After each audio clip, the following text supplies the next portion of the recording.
Hello বন্ধুরা, good morning. তো দেখো সকালবেলায় আজকে কি বানাচ্ছি।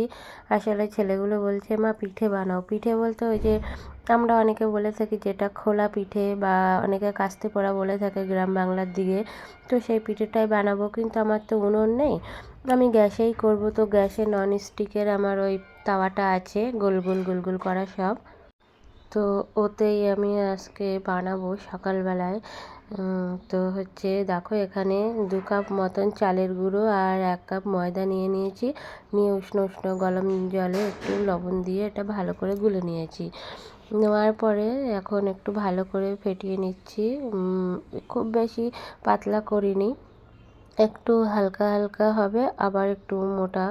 তো এরকমভাবে গুলে নিয়েছি। তারপরে দেখো এখন আমি গ্যাসে তাওয়াটা গরম করে একে একে সব দিয়ে দিচ্ছি। আর দেখো কত সুন্দর দেখাচ্ছে না গোল গোল পিঠে।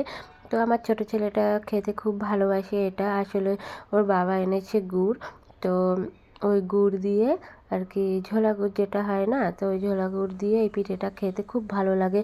অনেকে কিন্তু আবার রসে ভিজোয়। রসে বলতে আমাদের তো গ্রামের দিকে বাড়ি, ওদিকে খেজুরের রস পাওয়া যায়। তো খেজুরের রস এনে খেজুরের রসটাকে জাল করতে হয় আর কি, অনেক সময় ধরে জাল করে তারপরে এই পিঠেগুলো বানানো হয়ে গেলে, একটু ঠান্ডা হয়ে গেলে একে একে পিঠেগুলো সব ওই রসের মধ্যে দিয়ে দিতে হবে।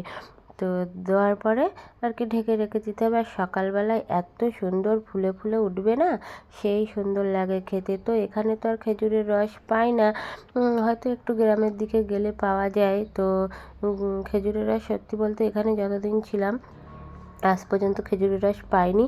তো ওই গুড়টাই নিয়ে আসে, তো গুড়টা একটু ঝোলা গুড় মতন, ওইটা দিয়ে খেতে খুবই আমার ভালো লাগে। আর আমার ছোটো ছেলেও খুব ভালোবাসে। তো ওর জন্যই আমি আবার আজকে বানাচ্ছি। পৌষ সংক্রান্তিতে তো বানিয়েছিলাম, আবার বানাচ্ছি। আর দেখো হয়ে গেছে, কিন্তু কত সুন্দর উঠেছে। এটা কিন্তু আমি ঢাকাও দিইনি, আগে না ঢাকা দিয়ে বানিয়েছিলাম, কিন্তু দেখছি যে ঢাকা দিলে উপরটা বেশ জল জল মতন হয়ে আসে। তো কেমন একটা লাগে। তো আজকে বেশ শুকনো শুকনো লাগছে, যেহেতু আমি ঢাকা দিইনি।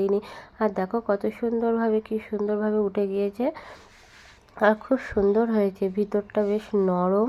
তোমাদেরকে দেখাবো সামনে থেকে, দেখো আমি একে একে সব তুলে একটু উল্টে দিচ্ছি, কারণ উপরের পাশটা না একটু কাঁচা কাঁচা আছে। তো সেই উপর পাশটাও যেন একটু হয়ে যায়, মানে ঠিক মতন সিদ্ধ হয়ে যায়, তার জন্য আমি একটু উল্টে দিয়েছি। তো ভিডিওটা যদি তোমাদের ভালো লেগে থাকে অবশ্যই লাইক কমেন্ট শেয়ার করে দিও।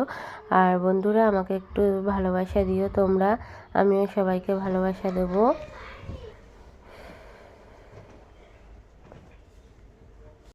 তো তোমরা যদি কেউ ফেসবুক থেকে ভিডিওটা দেখে থাকো তাহলে ফেসবুকের পেজটাকে একটু ফলো করে দিও। আর ইউটিউব থেকে দেখে থাকলে ইউটিউবের চ্যানেলটা একটু সাবস্ক্রাইব করে দিও। তো এই দেখো আমার হয়ে গেছে আজকের পিঠে। দেখো কত সুন্দর হয়েছে, একটু উল্টে দিয়েছিলাম না, ওই জন্যে মানে সামনের দিকটা একটু পুড়ে পুড়ে গিয়েছে, কিন্তু খুব সফট আর সুন্দর হয়েছে।